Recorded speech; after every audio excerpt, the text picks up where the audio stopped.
नमस्कार दोस्तों।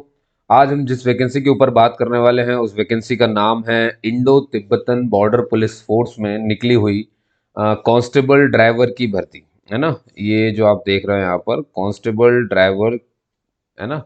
कांस्टेबल है, ड्राइवर की भर्ती यहाँ पर खुली हुई है। आप अगर पूछेंगे टोटल कितनी भर्ती, तो मैं आपको बता दूं पहले ही 458 है। ये यहाँ पे आपको दिख रहा होगा। कैटेगरी वाइज आप इसे देखना चाहें तो देख सकते हैं कि जनरल के लिए 195 है, और एससी के लिए है 74, एसटी के लिए है 37, ओबीसी के लिए है 110, और इकोनॉमिक वीकर सेक्शन के लिए है 42। क्लियर ये बात है। फॉर्म आपका पूरा का पूरा ऑनलाइन होगा, सारी प्रोसेस। फीस के बारे में मैं जानकारी यहीं पे देता हूँ आपको। देखिए, जो फीस लगनी है, ठीक है, फीस लगनी है वो 100 रुपये लगनी है। और वो भी किसके लिए है यहाँ पर, ये आपके यहाँ पर जिनके लिए फ्री है उनके लिए सुन लें, एससी, एसटी और एक्स सर्विसमैन, है ना। एक्स सर्विसमैन जो होते हैं इनके लिए पूरा का पूरा ये फ्री है, इनको नहीं भरना है। और बाकी अदर्स जो होते हैं उन सब के लिए 100 रुपये की फीस है। अब अदर्स में आ जाते हैं जनरल वाले, ओबीसी वाले आ जाते हैं, है ना, इकोनॉमिक वीकर सेक्शन वाले आ जाते हैं। ठीक है। अच्छा, एज एज क्राइटेरिया की मैं अगर आपसे बात करूं कि एज क्राइटेरिया क्या रहेगी, तो उसको भी सुन लीजिए ज़रा। देखिए, एज कुछ क्राइटेरिया कुछ ऐसे रखा गया है कि मिनिमम एज जो है आपकी वो 21 साल होनी चाहिए, और जो मैक्सिमम है वो आपकी 27 साल होनी चाहिए। लेकिन ये जो मैंने लिखा है ना, ये वाला, ये मैंने लिखा है जनरल के लिए, ये मैंने लिखा है इकोनॉमिक वीकर सेक्शन के लिए, जिनको छूट नहीं मिलती उनकी बात कर रहा हूँ एज में। अब जिनको छूट मिलती है उनके बारे में बात करते हैं। अगर आप यहीं एससी और एसटी के हैं तो आपको 5 साल की छूट मिल जाएगी, तो आप 27 में 5 जोड़ लीजिएगा, 32 साल आपकी मैक्सिमम एज हो गई। अगर आप यहीं पर ओबीसी के तरफ से हैं तो वही आपको 3 साल की छुट्टी, यानी 30 साल आपके लिए मैक्सिमम हो गई। समझ गए आप मेरी बात। तो ये इस तरह से बटा हुआ है, ठीक है ना। तो टोटल 458 वैकेंसीज हैं, है ना, कांस्टेबल ड्राइवर की। और भाई वही 10th पास होना चाहिए। अच्छा, सबसे इंपॉर्टेंट बात है कि आपके पास heavy motor vehicle driving licence होना चाहिए। ठीक। आप, ये तो आपको लाना ही पड़ेगा, शुड है लिखा हुआ है ना। Heavy motor vehicle driving licence, है ना, जो बड़ी बड़ी वो चलाते हैं वो वाली बात है। क्लियर है इतनी बात दोस्तों, है ना। चलिए आगे चलते थोड़ा सा और देखते हैं अगर कुछ होगा तो यहाँ पर, है ना। मैंने हालांकि आपको सारी मेन जानकारी दे दी है। अब एक चीज़ आपको ये समझना है कि सर इसकी स्टार्टिंग डेट कब है। तो देखिए, जो ऑनलाइन फॉर्म है ना, यहीं पे लिख देता हूँ। ऑनलाइन फॉर्म स्टार्ट हो रहा है आपका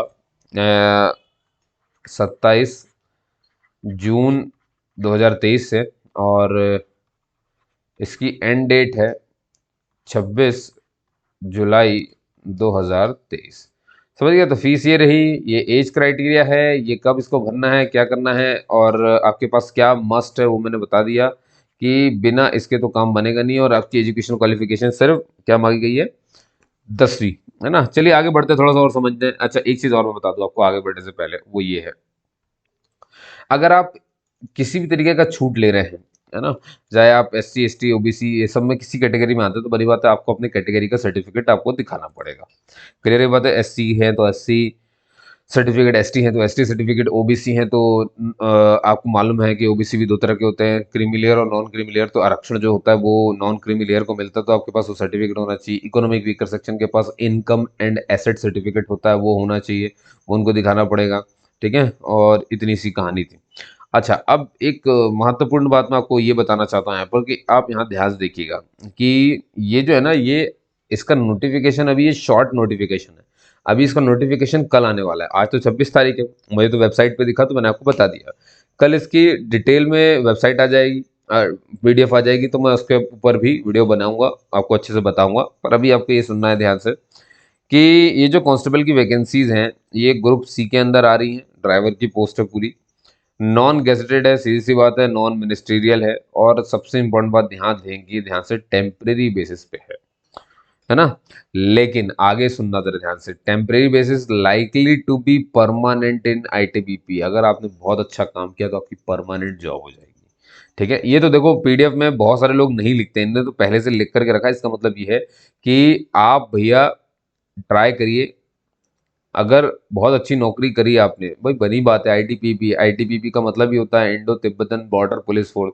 तो हल्के फुल्के लोग तो चलेंगे नहीं भाई वहां पर, मतलब थोड़ा सा तेज तर्राट होनी चाहिए, ये इसका मतलब होता है। चलिए चलिए आगे चलते हैं। ये इसकी वेबसाइट है, आप जब चाहे तब जा करके यहाँ ये दिख रहा है recruitment.idpp police.nic.in। ठीक है चलिए, और 10% आरक्षण सब मिल जाता है, ये तो मैंने बता दिया। और ये रहा भैया, है ना, हैवी व्हीकल ड्राइविंग लाइसेंस तो आपके पास होना चाहिए, साथ में आप 10वीं पास होने चाहिए। क्या क्लियर है तो इतनी बात, है ना। और ये तो कट ऑफ डेट वगैरह ये जब बताया गया है तो इसको तो अभी आपको ध्यान नहीं देना है। 100 रुपये फीस किसके लिए है मैंने ये बता दिया आपको। अच्छा, सिलेक्शन प्रोसेस यहाँ पर ध्यान से देखना ज़रा, आपको मालूम चले क्या होता है। भाई सबसे पहले आपका हो रहा है फिजिकल एफिशिएंसी टेस्ट, पीईटी। क्या होगा, कैसे होगा, ये हम कल 27 तारीख को मैं फिर से वीडियो बनाने वाला हूँ। 27 तारीख को जब इसका फुल डिटेल आ जाएगी, ठीक है, कि इसमें भी क्या क्या होना है क्या नहीं होना है, ठीक है, वो सोच समझ करके बताएंगे। इसके बाद देखिए, फिजिकल एफिशिएंसी टेस्ट में तो बनी बात है आपको दौड़ाएंगे, तो जहां तक मुझे याद है तो 1600 मीटर कुछ दौड़ना पड़ता है ना, वो थोड़ा सा रहता है। और इसके जब आप पास कर लेते तब आपको ये बुलाते हैं physical standard test. Physical standard test में आपकी हाइट, है ना, आपका वेट, आपका चेस्ट, अगर आप मेल है तो ये सब नापा जाएगा उसमें, ठीक है ना। फिजिकल एफिशिएंसी में क्या होती है, दौड़ा भागी होती है ना, थोड़ी सी फिजिकल एक्टिविटी करवा लेते हैं, और यहाँ पर तो नापाई जोकाई हो रही है, ठीक है। जैसे ही हो जाएगा तो भैया जब आप इसमें पास होंगे तब आपका रिटर्न एग्जामिनेशन होगा, ठीक। और जब ये भी हो जाएगा तब आपको बुलाया जाएगा प्रैक्टिकल के लिए, है ना, कोई प्रैक्टिकल अगर करवाना होगा उनको, प्रैक्टिकल स्किल। और प्रैक्टिकल स्किल के पैरेलल में ही चलेगा आपका डॉक्यूमेंट वेरिफिकेशन, वो उसी समय हो रहा होगा, ठीक है। और ये सब जब आप निकाल लेंगे तब आपका होगा मेडिकल एग्जामिनेशन, ठीक। मेडिकल एग्जामिनेशन, फिर मेडिकल होने के बाद फिर बनती है मेरिट लिस्ट। तो इतनी स्टेप हैं, ये कोई मजाक की स्टेप नहीं है, इसके बाद बनेगी मेरिट लिस्ट, ठीक है। चलिए बहुत बढ़िया। तो अब इसने बता दिया है कि भैया जो एप्लीकेशन फॉर्म है वो जो है वो खुल जाएगा कब, 27 जून को। तो कल तक के लिए वेट करिए। जैसे ही ओपन होता है तो फिर उसके बारे में बात जरूर करूंगा, है ना, बहुत डिटेल में बात करूंगा। और ये डीआईजी साहब के यहाँ पे सिग्नेचर हुए हैं कि भैया ये वैकेंसी निकली हुई है, ठीक है। और आपको मालूम है कि मैं बहुत ऑथेंटिक मटेरियल ही लाता हूँ। जब मैंने इसे चेक कर लिया कि ये वहाँ पे उपलब्ध है तभी मैंने वीडियो बनाया, वरना वीडियो बनाता भी नहीं हूँ, है ना, मुझे क्योंकि कुछ भी बरगलाना नहीं है, ये बहुत ध्यान सुने। ठीक है दोस्तों, आपने देखिए आपके प्यार से ही मैं चलता हूँ, और बस उसी प्यार को भरोसे से कायम रखना चाहता हूँ मैं, ठीक है। और आप चाहें तो भैया देखिए, इंस्टाग्राम अगर कोई डाउट पूछना है, अगर आप यहाँ नहीं पूछ पा रहे तो आप इंस्टाग्राम पे जाकर के मुझसे डाउट पूछ सकते हैं।